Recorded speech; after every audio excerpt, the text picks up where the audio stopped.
Boa noite a todos aí. Se quiser deixar o áudio ligado também, para mim tanto faz, viu? Não tem problema não. Mas vamos lá.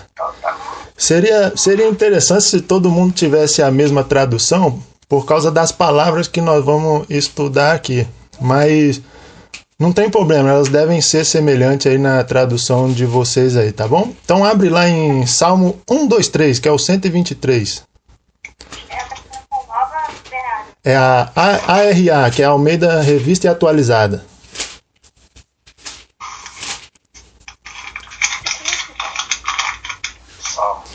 Mas não tem problema não, Grazi.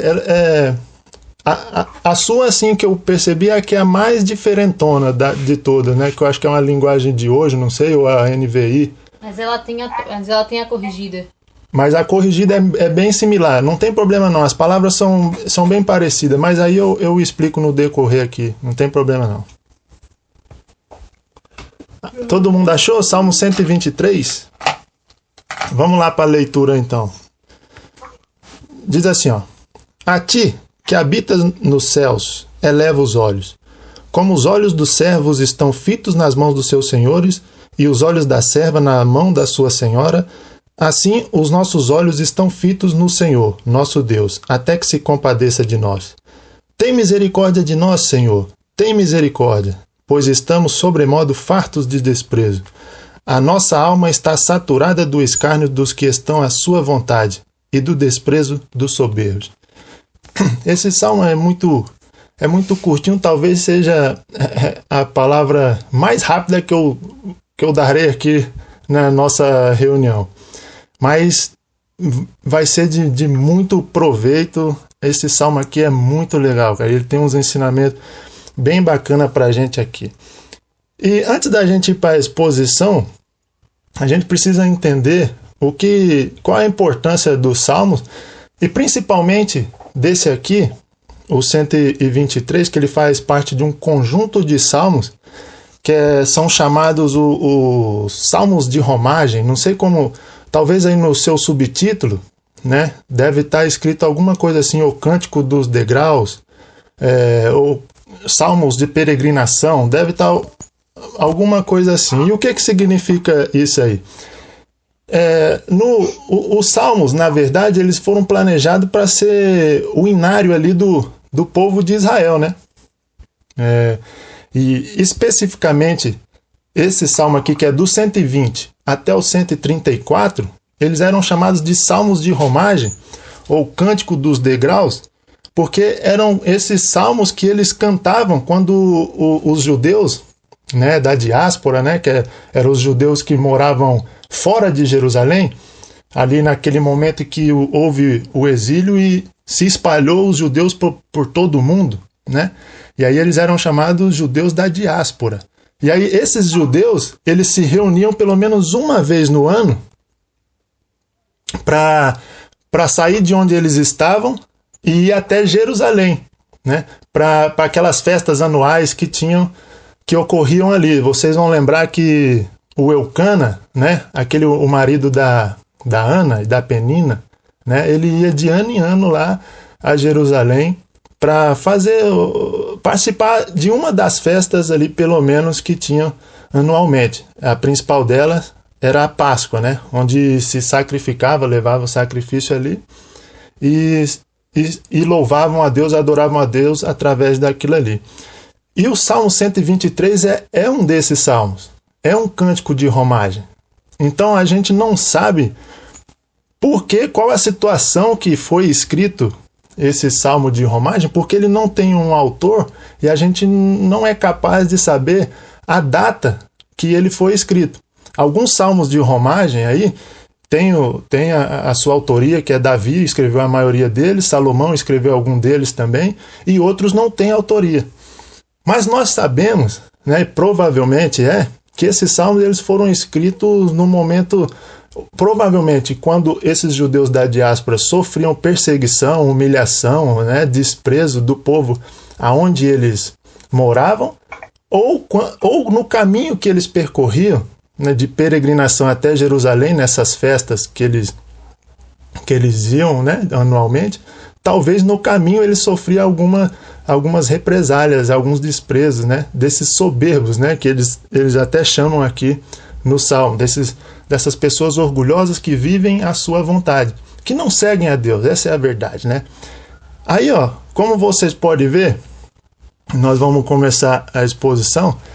Ele pode ser dividido em duas partes aí para a gente melhor entender, né? O versículo 1 e 2, ele mostra como o salmista ele espera pela misericórdia do Senhor. E o versículo 3 e 4, ele mostra o porquê que o salmista aguarda esse auxílio divino aí. Então, tem uma comparação muito interessante que ele faz aí nos versículos 1 e 2, e se você puder, acompanha comigo aí para você ver, que ele cita a palavra olhos 4 vezes aí, nos versículos 1 e 2. E veja aí, ó, o que o salmista compara. Ele fala assim, ó, a ti que habitas nos céus, elevo os olhos. Quem que eleva os olhos? O salmista. Ele eleva os olhos. Ó, como os olhos dos servos estão fitos nas mãos dos seus senhores. Esses servos nós vamos falar daqui a pouco. E os olhos das servas na mão de sua senhora. E por último ele fala, assim os nossos olhos estão fitos no Senhor nosso Deus, até que se compadeça de nós. Ele começa no singular dizendo assim, elevo os olhos. Mas você pode perceber que no final do versículo 2, ele termina dizendo assim, os nossos olhos estão fitos no Senhor. Então ele começa falando dele mesmo, sobre os olhos dele, e ele termina falando sobre os nossos olhos, que eram os olhos de todo o povo de Israel, representando ali. E o que significa? Que olhos é esse que os servos e as servas têm?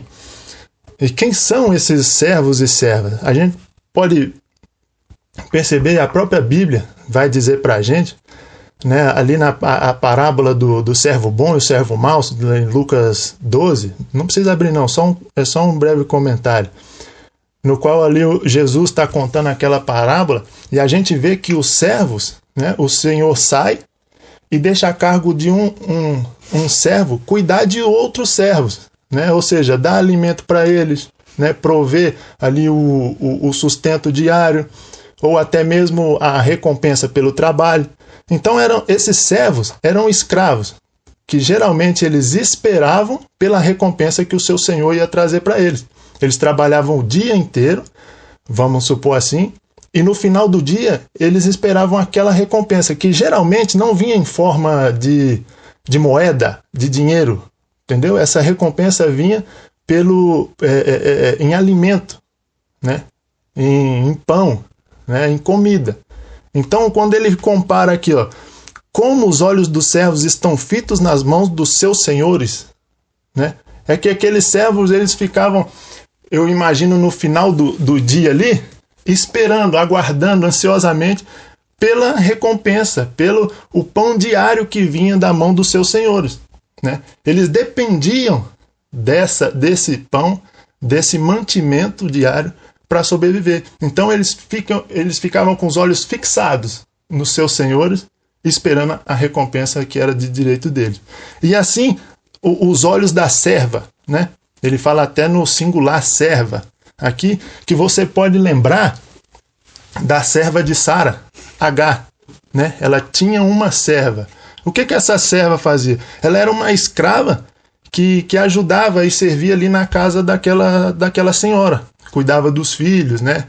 Trazia a provisão enquanto a sua senhora estava fazendo outras coisas, né? Outros afazeres. Era aquela serva que cuidava da casa.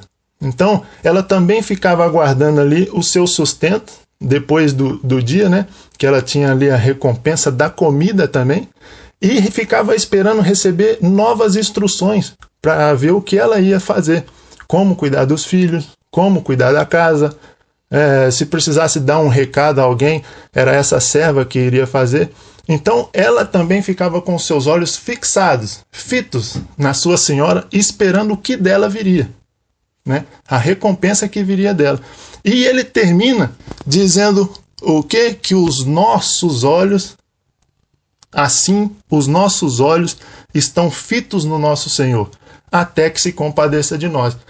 Então ele tá comparando nossos olhos, né, como os olhos dos servos e os olhos das servas, como os olhos daqueles escravos, né, que ficavam esperando de seu Senhor o sustento diário. Então assim também nós esperamos do Senhor que Ele tenha misericórdia de nós, que Ele tenha compaixão de nós. Quer um exemplo melhor?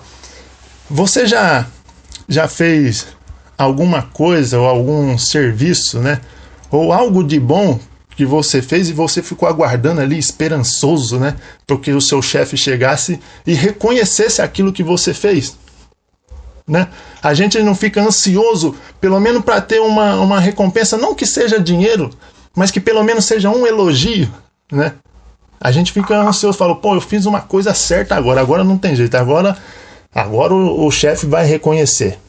E é assim que a gente fica esperando do Senhor, né? Que Ele se compadeça de nós. E a lição que nós temos aqui desses 2 versículos é que o salmista diz que os seus olhos, ou seja, os seus olhos e os olhos do povo esperavam pela compaixão de Deus. É uma demonstração de total dependência do Senhor, né? Uma dependência que é atenta, que ela fica com seus olhos fixos no Senhor e submissa, esperando do Senhor que Ele traga essa recompensa, né? Essa é uma das lições. Mas a gente pode pensar assim, bom, mas por que esses olhos do salmista estão fixados no Senhor? Qual é o motivo que o salmista tem para buscar essa misericórdia e essa compaixão do Senhor? Por quê? E o versículo 3 e 4 vai dizer o porquê que ele busca com os olhos fixados no Senhor, esperando a compaixão e a misericórdia de Deus. E o porquê é o seguinte, o versículo 3 diz assim, ó: tem misericórdia, Senhor, de nós, Senhor, tem misericórdia, pois estamos de sobremodo fartos do desprezo. Versículo 4: a nossa alma está saturada do escárnio dos que estão à sua vontade e do desprezo dos soberbos. Ele repete a palavra desprezo, né? Então nós podemos ver que o motivo, esses eram o motivo porque ele pedia a misericórdia do Senhor, porque eles estavam fartos do desprezo dos soberbos, né? Que essa palavra aí pode ser orgulhosos aí na sua tradução, né? Dos orgulhosos, daqueles que vivem a sua vontade, ou seja, um pouco se importa com a vontade de Deus, mas vivem a sua própria vontade. E é isso que você lembra que eu falei no começo? A gente não se sabe o motivo exato por que ele escreveu esse salmo, mas a gente sabe que ele estava passando por algum tipo de humilhação de algum ímpio, algum incrédulo, né? Ou de um povo ímpio ou incrédulo, né? E ele diz: a nossa alma está saturada. Essa palavra aí, alma, a nossa alma, só quer dizer o número de pessoas, ou seja, nós estamos saturados, nós estamos cheios, nós estamos abarrotados do escárnio, ou seja, da zombaria, da zoação, né? Vamos dizer na palavra mais atual, da zoação desse povo, dos soberbos, desse povo incrédulo, desse povo ímpio. Vou dar uns exemplos melhores aqui para vocês entenderem. Uma pergunta para vocês aí. Alguma vez você já foi desprezado ou excluído de um grupo de convívio social por ser honesto? Olha só. E fazer o que é correto? Vou especificar melhor assim, ó. Você já teve alguma vez na sua vida a oportunidade de escutar alguém te chamar assim: ih, lá vem aquela garota lá, a santinha, ou o santão, o crente, o crentinho, a crentinha, né? A puritana. E até essa palavra até é um desperdício usar essa palavra para esse termo pejorativo, né?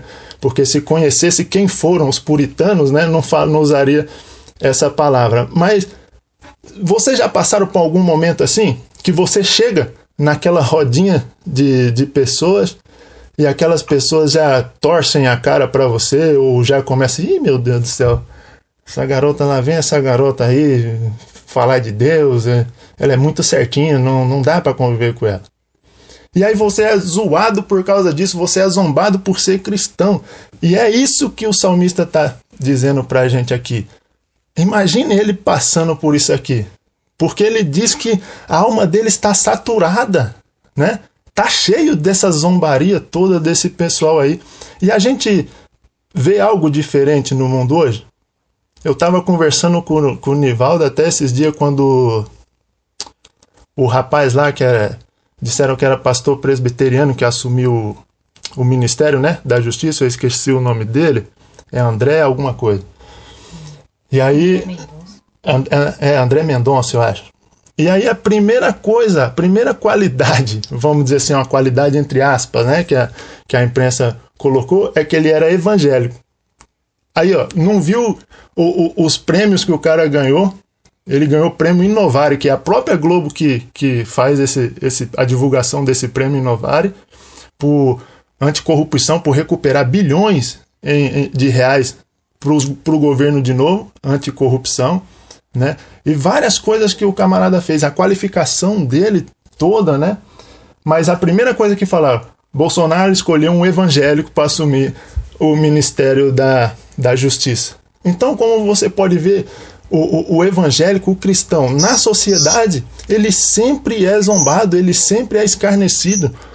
Você dizer assim, eles dizem a palavra evangélico num tom, não num tom de dizer que você pertence a uma religião séria, mas num tom de dizer que sei lá, é uma coisa à parte, é uma pessoa fora da sociedade, entendeu? Que não faz parte daquilo, não tem capacidade para aquilo. Então, isso deixa claro o salmista aqui. E isso, às vezes, nos aflige tanto, nos desanima tanto. Sei lá, nosso coração se aperta, dilacera mesmo. A gente se sente mal por ser cristão, né? E era isso o que o salmista estava querendo dizer. Senhor, tem misericórdia de nós, porque nós estamos saturados, nós estamos cheios, nós estamos fartos desse desprezo, desses incrédulos, do escárnio, da zombaria desse pessoal. E uma segunda coisa para a gente pensar aqui, ó. Alguma vez você também já tentou disfarçar e não demonstrar que você era cristão por medo do julgamento das pessoas, né? O medo da zombaria que viria de outras pessoas? Sabe aquele momento que você fala assim, ai meu Deus do céu, eu vou chegar na empresa ali agora, eu vou ter que dar uma disfarçada, porque se descobrirem que eu sou cristão, vão me excluir, vão me deixar de lado, eles não vão querer me receber, conversar comigo, vou dar uma disfarçada aqui. Já passou alguma coisa nesse sentido? Não precisa responder não, é só para você pensar. E qual que é a lição que nós tiramos disso aqui? Nós vemos que o povo de Deus, em algum momento da vida, ele vai passar por escárnio, por zombaria, por zoação, por desprezo. Nós vamos passar por isso aí. Em algum momento da sua vida, se você não passou, você ainda vai passar. E uma má notícia, vai piorar, né? À medida que o tempo passar, é só isso que você vai ver na televisão, nos jornais, na internet, no cotidiano, né? Porque o próprio Jesus diz que nós seríamos desprezados, nós passaríamos por diversas tribulações por causa do nome dele, por nós levarmos o nome de Jesus, nós passaríamos por essas coisas, né? E o próprio Jesus, ele passou por essas terríveis zombarias ali, se você lembrar, quando os soldados, né, foram levar Jesus ali para ser julgado, levar até o pretório lá, né? Os soldados romanos escarneceram dele. Eu queria que você abrisse aí para a gente ver, né? E é rapidinho, que já vou. Eu falei para vocês que ia ser rápido, já estão acabando aqui. Okay. Mateus 27, a partir do versículo 27. E aí nós vamos ver o que Jesus passou aí. Eu tirei apenas um trechinho do que ele passou, né? Se você ler esse capítulo inteiro, eu creio que você não vai conseguir ler sem que uma lágrima, pelo menos, encharque o seu olho aí. Mas vamos ler um pouquinho aí para a gente ver.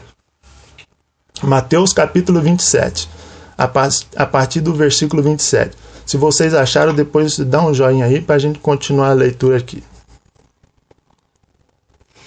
Fechou. Diz assim, ó. Logo a seguir, os soldados do governador levaram Jesus para o pretório. Reuniram em torno dele toda a corte. Despojando-o das vestes, cobriram-no com um manto escarlate. Tecendo uma coroa de espinhos, puseram-lhe na cabeça e na mão direita um caniço. E ajoelhando-se diante dele, o escarneciam, dizendo: Salve, rei dos judeus! E cuspindo nele, tomaram o caniço e davam-lhe com ele na cabeça. Depois de o terem escarnecido, despiram-lhe o manto e o vestiram com as suas próprias vestes. Em seguida, o levaram para ser crucificado. Olha só o que o nosso Senhor Jesus ele passou na mão dos soldados romanos. Olha o versículo 28, diz sobre que deram, despojando, né, as vestes que Jesus estava, o manto que ele estava vestido, arrancaram ele, ou seja, deixaram ele pelado e cobriram ele com um manto escarlate, ou seja, aquele manto vermelho que os reis usam nos filmes, né? A gente vê aquele manto vermelho, botaram um manto vermelho sobre os ombros dele, teceram uma coroa de espinhos, porque não tinha uma coroa ali, fizeram uma coroa de espinhos, botaram na cabeça dele e na mão direita dele, como se fosse o cetro do rei, colocaram um caniço. Eu não posso dizer para vocês o que era esse caniço, se era um cajado ou era um pedaço de madeira, mas que representava um cetro, né? Um cetro de rei. Ou seja, então ele tinha já o manto vermelho do rei, uma coroa de rei e agora tinha um cetro de rei. E aí, olha só a continuidade do versículo 29, o que os soldados fizeram? Ajoelhando-se diante dele, o escarneciam, ou seja, zombando dele, dizendo: Salve, rei dos judeus! Ou seja, zombaram de Deus, né? Zombaram do próprio Deus. Deram para ele todo esse material, depois dele ter apanhado já bastante, né? Dele ter sido açoitado, fizeram essa palhaçada com o nosso rei Jesus aí, e escarneceram dele, né? E aí, cuspindo nele, versículo 30, tiraram da mão dele o caniço, que representava o cetro, e davam-lhe com ele na cabeça. Olha só, você acha que o que você passa por ser cristão é algo relevante? Observe o que Jesus passou. Isso é um trechinho que eu tirei, tá, desse texto. É interessante que depois você leia esse texto todo para você ver. E o versículo 31, depois de o terem escarnecido, olha, ser zombado dele, zoado, ou Jesus, despiram-lhe o manto e o vestiram com as suas próprias vestes. Aquelas vestes que tinham tirado de Jesus, que ele vinha do açoite com ela, né? Eles tiraram o manto de rei e colocaram aquelas vestes de novo nele, né? E em seguida o levaram para ser crucificado. Olha só, para a gente terminar, o escárnio e a zombaria, elas são grandes armas de Satanás para enfraquecer o povo de Deus, afastar o povo da piedade, das boas obras, né? Desanimar o povo de Deus na caminhada, né? Cansar, afligir a nossa alma com essas coisas, né? A zombaria é uma arma poderosa do diabo para fazer com que a gente canse de ser cristão, que a gente canse dessas coisas, de ser evangélico, porque às vezes parece que não vale a pena, né? Porque às vezes parece que não vale sofrer o desprezo, a humilhação de ser cristão nesse mundo. Mas eu digo que apenas parece, né? Apenas parece. E eu queria, para fechar, que vocês abrissem Hebreus 12, né? E a gente vai ver na prática qual que é o nosso maior exemplo, o que nós devemos fazer diante dessas coisas, diante dessa zombaria, diante desse escárnio que os incrédulos insistem, né, em fazer com os cristãos. Hebreus capítulo 12, a partir do versículo 1. 1, 2 e 3.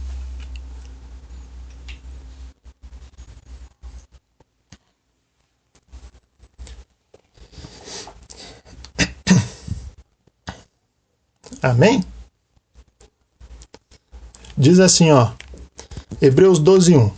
Portanto, também nós, visto que temos a rodear-nos tão grande nuvem de testemunhas, desembaraçando-nos de todo o peso e do pecado que tenazmente nos assedia, corramos, com perseverança, a carreira que nos está proposta, olhando firmemente para o autor e consumador da fé, Jesus, o qual, em troca da alegria que lhe estava proposta, suportou a cruz, não fazendo caso da ignomínia, e está assentado à destra do trono de Deus.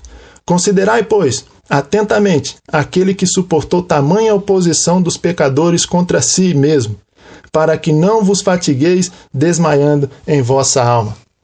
Então, meus irmãos, que nós continuemos olhando firmemente como servos, lembra? Como a serva, como alguém que espera de seu Senhor a recompensa, que virá, né? Olhando firmemente para o autor e consumador da nossa fé, Jesus. Ele, diz o versículo 2 aí, o qual, em troca da alegria que lhe estava proposta, ele suportou a cruz por nós. E como Cristo suportou a cruz, nós também devemos carregar a nossa nesse mundo. Independente do que a gente sofrer, independente do que nós vamos passar, e nós vamos passar por muitas coisas. E, infelizmente, muitas coisas ruins nós vamos passar.